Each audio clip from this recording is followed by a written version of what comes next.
સમજવાનું. એટલે એક તમે ખાલી વાર્તા આપો ને એના તમે શું સમજો ભાઈ હું તમને કહું એટલે એના એટલું જાણવાનું હોય ને એટલે તેના હું તમને એક વાત કહું. એક જંગલ હતું એના શું એક સિંહણ હતી એને બચ્ચાને જન્મ આપ્યો. જન્મ આપે તરત જ તે સિંહણ મરી ગઈ. એટલે બચ્ચું હોય ને ત્યાં રમતું રડતું હતું. એટલે શું થયું કે ત્યાં એક ઘેટાનું ટોળું જતું હતું. ઘેટાનું ટોળું જતું હતું ને એટલે ઘેટાને દયા આવી કે અમારે સિંહણનું બચ્ચું કેવું હોય.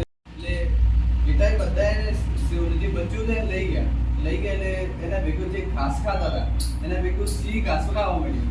એટલે તે ધીમે ધીમે મોટું થવા માંડ્યું. એટલે એને ઘેટાના ટેળામાં જ પડતું હતું.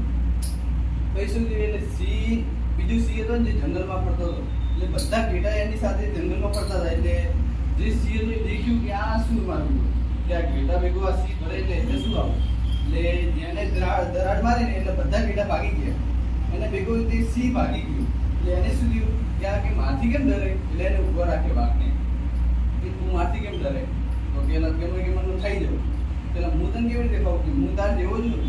એટલે એને શું થયું ભાઈ સિંહ એને લઈ ગયો છે તળાવમાં એને મોઢું દેખાડ્યું કે આપણે જે સિંહ આપણે બે કેવા સિંહ જેવા દેખો મારું મોઢું તારું મોઢું છે.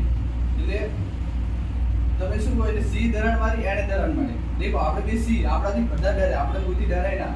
એટલે એને શું શીખવા મળે કે આપણે જેવી સંગત મળે ને એવું પડે. એટલે આપણે એવું ના હોય કે આપણે જો બીજા દોસ્તારો કેવા હોય કે દારૂ પીધું ગમે વ્યસન કરતો હોય એના ભાગે એવું રહેવાય ખરા પણ એના જેવી સંગત ના કરે.